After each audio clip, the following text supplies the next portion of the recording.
Welcome to Mom on Purpose, where it's all about helping moms overcome challenges and live their best lives.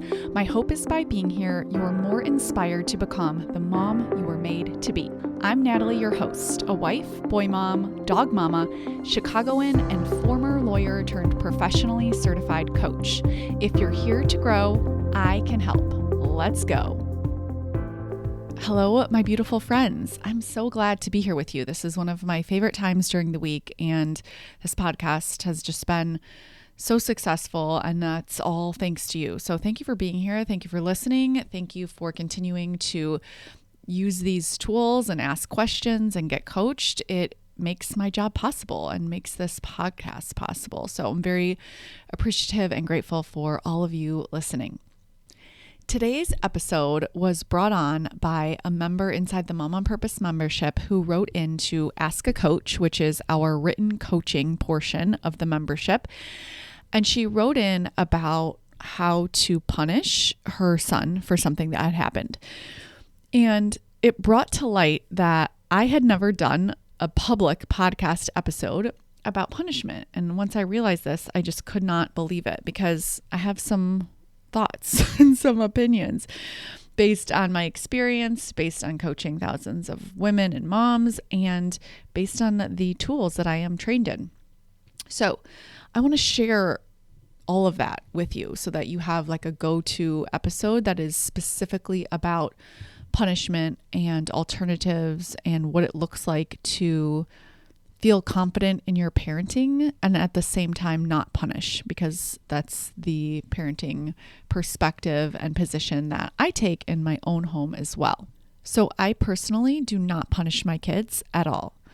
And this isn't a weak position. It's a very intentional decision. And I'm going to share with you what I do instead and what that looks like and why I think that that is the better option. I also want to share with you in part what this member wrote in asking about, because I think it sheds light on a common challenge that we have. Like, if we don't want to punish, what do we do? How do we solve this? So that's where I want to start with her submission. Inside the Mom on Purpose membership, there is the portion that is written coaching, and you can come there anytime, day or night, submit a question, and it comes directly to me. I answer all of the coaching questions that come inside the membership, and I think that's really unique. I think a lot of memberships hire out that part of the coaching since it's not on video, and I have intentionally decided that I want to respond to all of the questions that come in. And I'm really proud of that. And I think that it makes for cohesiveness with the coaching so that you are getting the best coaching, regardless of if you're coming live or if you are writing in. It's really important to me. And what I think is even better than that is that these are all published anonymously in the platform for everyone to see so that you can learn from other people. It's so easy to get inside your own mind and feel kind of consumed with some emotions when you're really attached to your own challenge. But I promise you, when you are reading other people's challenges, you will be amazed at how much more easily you can pick up on the skills and the mindset work and all of the tools I teach, because you won't be so attached to the circumstances. And that's really my hope and intention with sharing, at least in part, what this member wrote in with here, so that you can get some perspective and apply it to your life as well. And then I'll also share my own ways that I apply this with my kids as well. In the case of the Mom on Purpose member, she wrote in saying that the school called and said that her son had potentially broke something on the bus. And the mom was considering taking away his iPad if this was true, but felt like she knew that wasn't a related consequence. So she wasn't really sure if that was the best approach, and she wanted to be intentional about it. So let's get into it. The first thing that I want to offer to you is that all kids are good kids. This mindset, this perspective is a life changer. If you just start to view every single kid that you see that is challenging for you, that is doing something you don't recommend or want them to be doing, if you still see them as a good kid, it will change your life because you will start to feel so much more connected to kids. And you will stay out of that victim mentality where there's someone to blame, where someone's the villain and someone's the victim. All things that are not helpful. With respect to your own kids, it will create so much more connection and you will create more positive identities for them. So if you're thinking they're a really bad kid and they're always causing problems, then they're going to live into that because they're going to think that's who they are. In this instance, the mom said, well, my son isn't destructive. He's not a destructive kid. So I was really surprised to hear this. And I want to just bring this point to light here for all of us, that there's no such thing as destructive kids. There's no such thing as bad kids. These are just labels. And I think they're really unhelpful labels. When you start to see every single kid as a good kid on the inside, you see hope, you see possibility, you see connection, you become someone who believes in her kids and other kids. And I think this is so important for our youth and just for the next generation and raising kids. I can't stress this enough. And so there's no such thing as a bad kid or a naughty kid or a destructive kid. And it doesn't matter even if the kid is doing a lot of behaviors that are wrong, that are against your values, that are destructive. It's very different to say, I have a destructive kid, than it is to say, my kid has been exhibiting some destructive behavior. Do you see the difference? One is about their identity, like this kid is destructive at his core. And the other is saying, okay, my kid's a good kid. And I'm noticing some behavior problems where this kid's behavior is destructive. It's such a subtle shift in the language that you use, but it's a completely different mindset and it will have a completely different outcome in your relationship with your kid, which is the most important thing, and also in your parenting, because you might take away an iPad or not, but the way that you do that will be so different. If you ever do that, it will be because you're on the same team as your kid. You're viewing your kid as a good kid and you think that that's in your kid's best interest. It won't be because you're against your child, thinking they're bad or they're naughty or they're destructive and kind of viewing them as the problem versus their actions as something they need help with. So see your child's goodness. Again, it's going to help with actions, but it's also going to help maintain connection and love in the relationship for years to come because they grow up. And at one point you will not be punishing them and you will not be navigating these parenting challenges, and you will just have the relationship with them. And that matters. It matters so much. And I think we can really easily lose sight of that when we're in the thick of parenting and wanting to teach and model good behavior to our kids. And so just don't lose sight of the relationship and don't lose sight of believing that your kid is a good kid on the inside and they don't need to do anything to earn that. That's just who you believe they are. That's what I want you to see. You're going to your beliefs, your mindset about them, and deciding you're going to believe in their goodness. It has nothing to do with their actions. Okay, so it's really important. And we'll get to the action part in a second. But I think this is just the foundational core principle that I live by and that I think is really powerful in your parenting when you adopt it. The next part that I want to talk about is the problem that I have with punishment. So punishment, how I kind of think about it is, if you don't obey me, bad things happen to you. Now, when you repeat that to yourself, if you don't obey me, bad things happen to you, how does that feel? For me, it incites fear. I don't want to teach my kids that if they don't do something, that someone they love then is going to withdraw their love from them. And that's what I think punishment sends the message of. It seems really powerful in the moment. I will give you that, right? When a child does something that we don't want them to be doing, or that's against a rule or something like that, it feels powerful to be able to take something away that they like, or give them a timeout, or whatever it is, right? That in the moment feels helpful, but if you actually look at what's going on, I don't think it's helpful at all. I think first and foremost, it creates fear. And do you want your child to feel fearful of you? I'll never forget when I learned the difference between respect and fear. And I thought, oh my gosh, this is so good. So clients often with teenagers will say to me, my teenager doesn't respect me. And they'll say it, but what they're talking about is fear. My teenager doesn't fear me. And there's a huge difference. And if you just think about it for yourself, growing up, maybe there was someone in your life who you feared. And that's very different than respect. And I think punishment creates a lot of fear in the relationship. And that's just not what I'm about. I don't want to do that. The second problem with punishment that I have is that it doesn't actually solve the problem. And I think this is the biggest one, right? We want to be effective. We want to parent our kids to the extent that we can in a way that is helpful.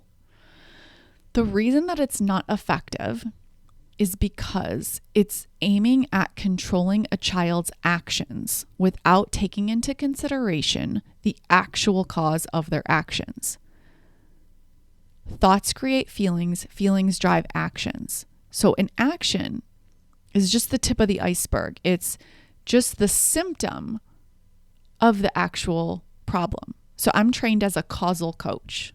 I call it causal coaching. What does that mean? It means that I'm trained to help you solve the root cause of the problem. Now, if you have that image of an iceberg, the root cause is way underneath, right? At the tip, just a little bit above the water. The same thing is true when it comes to parenting, when it comes to our children's behaviors. That's just a symptom. The actual root cause is their feelings, which are caused by their thoughts. So punishment is just sort of irrelevant. It's aiming at trying to control an action, but trying to solve it by way of managing the symptoms instead of actually teaching skills that help the child solve the actual problem. And so I know that this is a little bit abstract and I want to make it a little bit more concrete here. Let's take the example that the member wrote in with about her child potentially damaging something on the bus and the school called in. Let's say that this did happen, and let's say that the child was, like super frustrated and damaged something on the bus. If punishment worked, then that would actually create a different result in the future. So by taking away the iPad, that would mean that in the future, the child, before damaging whatever it was on the bus, would pause and think, oh, I know now how to process my feelings of anger and frustration. And instead of damaging this bus, I'm going to think twice about it. I'm not going to do that. I'm going to choose differently. Of course not. How would taking an iPad teach that skill? It's just irrelevant. It's not only irrelevant to the bus, it's irrelevant to the skill. It's irrelevant to the cause. The cause of actions is always feelings. So if a child is frustrated and they damage something, it's a result of not knowing how to respond to their feelings. Inside the Mom on Purpose membership, we have a feelings course where I teach you there are 4 ways to respond to any feeling. You can react to the feeling, you can avoid the feeling, you can resist the feeling, or you can experience and process the feeling.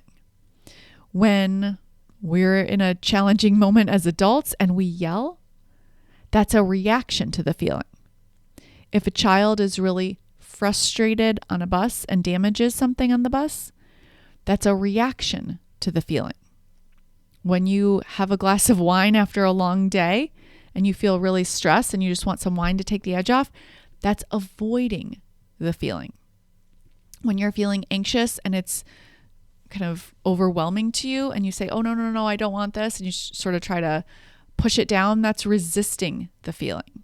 So if the goal is ultimately to teach our kids how to respond to their feelings in appropriate ways, and in this specific instance, to teach a child how to process their frustration so they don't damage something on a bus, then actually solving the problem is through teaching the child how to properly respond to their emotions. And I like to say there are acceptable actions and unacceptable actions. So I'll speak to my kids. I have a son who likes to bite.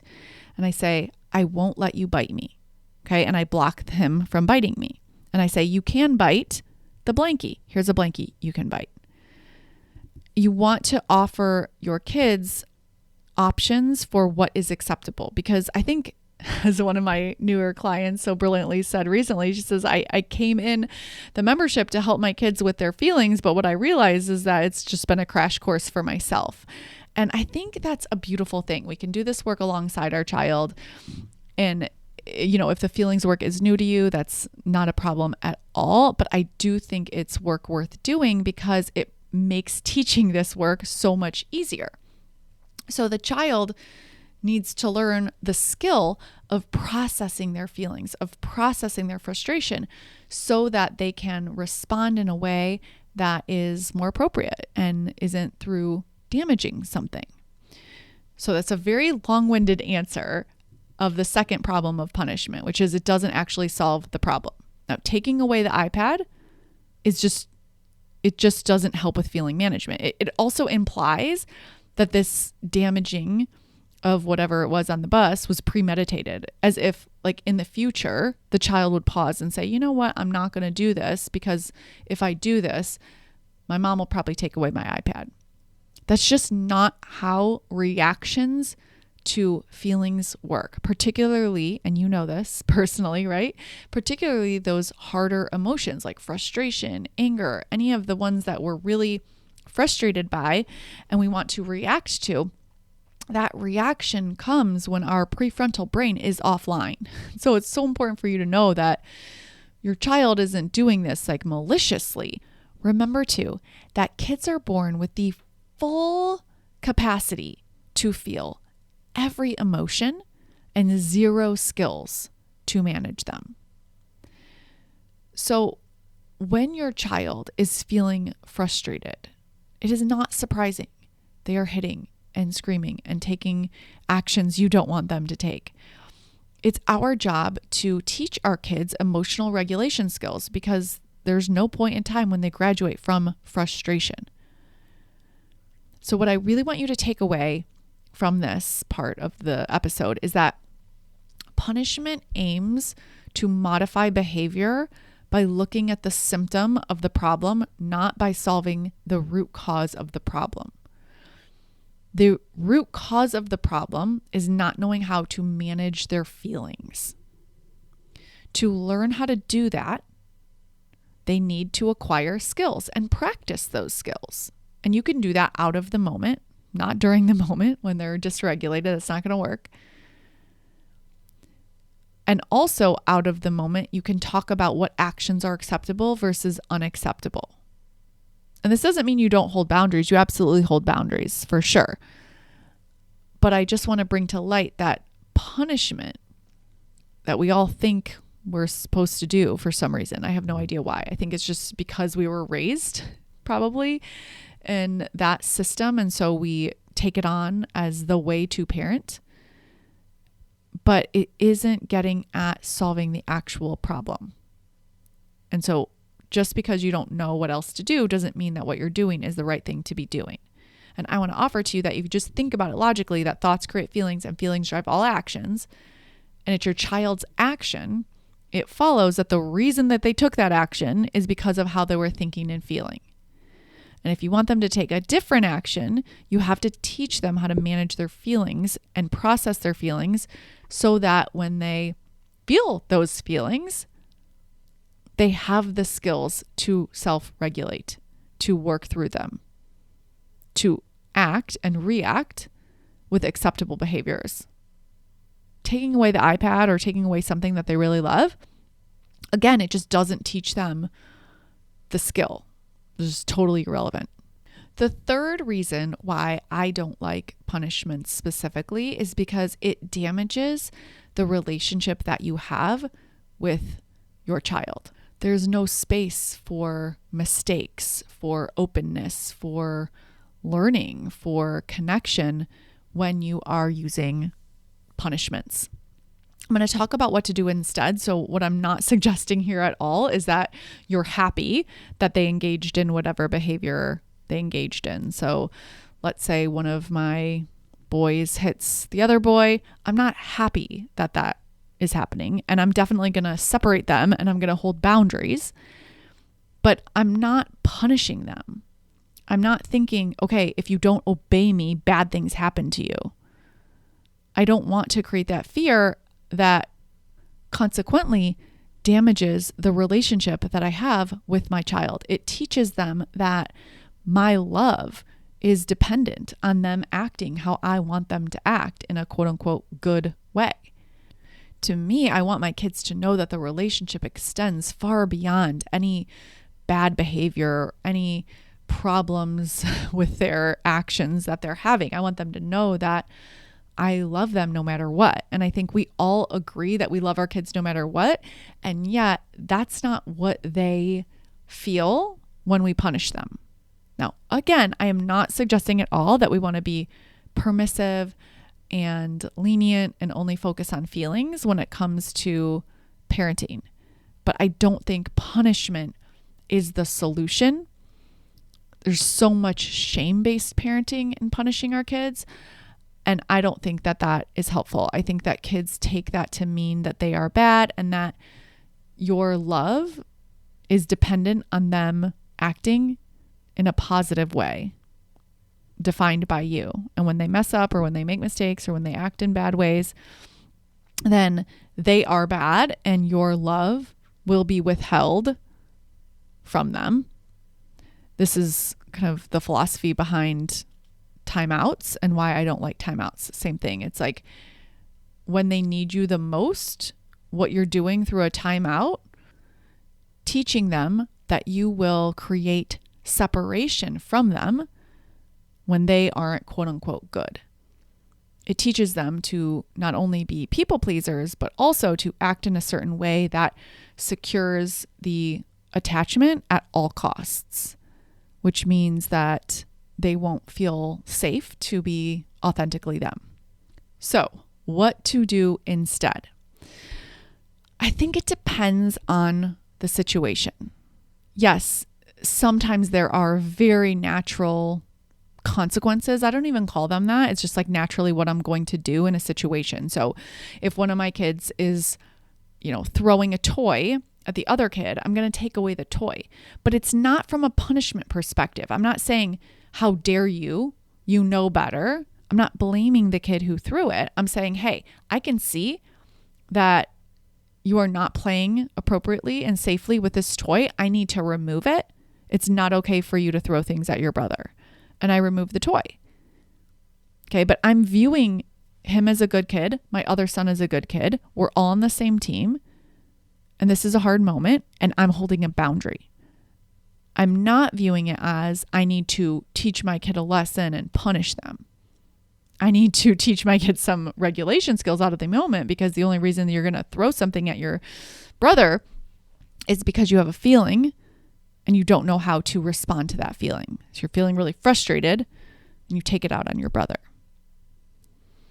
So the instances where it's kind of low-hanging fruit, I'll call it, like where you can easily just remove the object or something like that. I don't think a lot of my clients at least have questions about that. The question becomes like this member had when there isn't necessarily that related consequence or boundary that is going to happen naturally. Like, what do you do? Well, I think curiosity, first and foremost, to see what's going on. Remember that tip of the iceberg. Remember, actions are just the symptom of what's going on underneath. Thoughts create feelings and feelings drive all of your actions. So what's going on with your child? Talk to them, see what's underneath, see why they were feeling how they were feeling. Talk with them to figure out what's going on for them. And in every situation, I like to think about, okay, does repair need to happen? And also, what skills need to be worked on?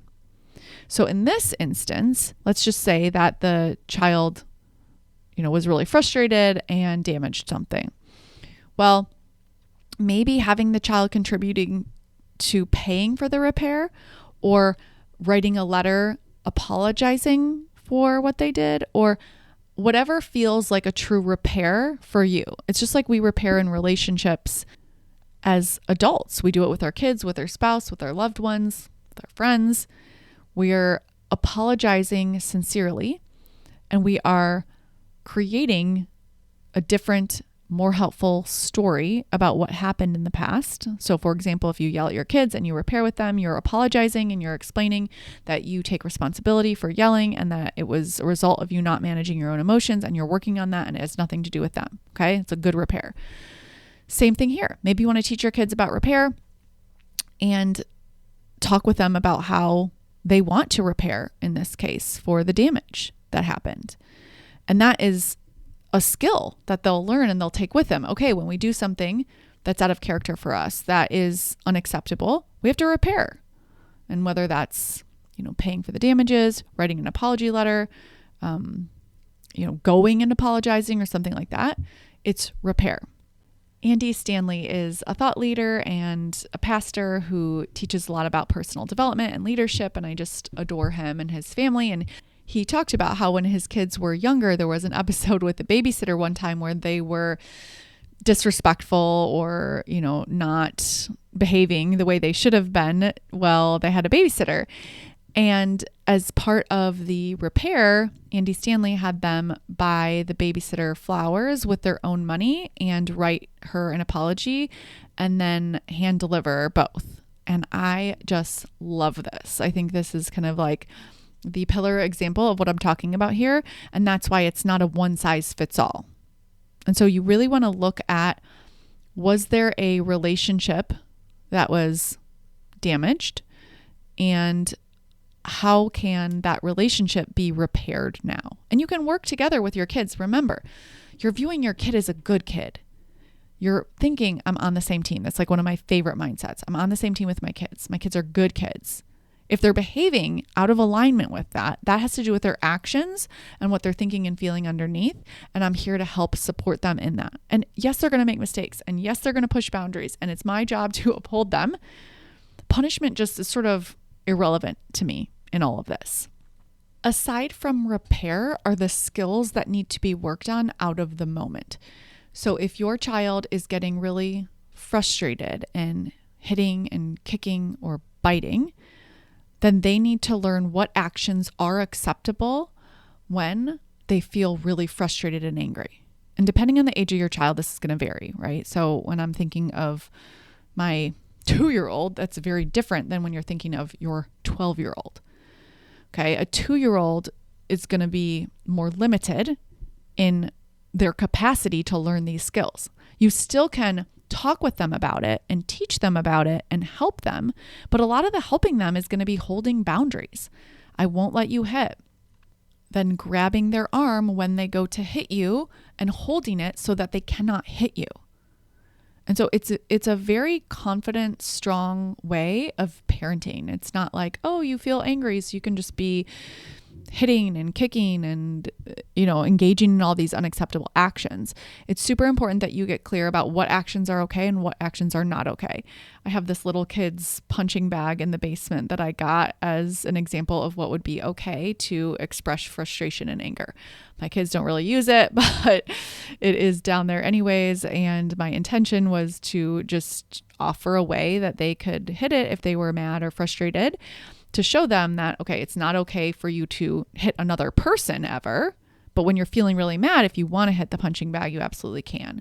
Think of how we have acceptable versus unacceptable behaviors as adults. I think seeing the parallel makes it a lot easier to come up with actions that are acceptable for your kids when they're feeling frustrated. So you might go on a walk, or maybe you scream into a pillow. You can tell them they can scream into a pillow. It's just modeling to them what it looks like to have a big feeling and feel so consumed by it, and learning to process that. You can teach them that maybe you say, you know what? I name my feeling. I'm feeling angry. I'm feeling frustrated. And then I take some deep breaths. Now, is your 2-year-old or 5-year-old or even 10-year-old going to say, oh my gosh, thanks, Mom, I'm going to do that next time? Probably not. But we're basing the teaching on who you want to be, and we're going to help them to the extent that we can and repeatedly do so, because these are lifelong skills.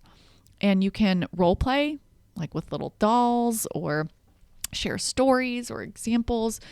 I think repetition is key here, but there is an art to it, and it's based on what's going on with your kid. And that's why, I like to offer scripts and mantras to the extent that I can and find them to be helpful. But I more so want to impart on you that the science behind all of this is that the action is the symptom. It is not the root cause. And if you want to solve the root cause of the problem, it's emotional regulation skills.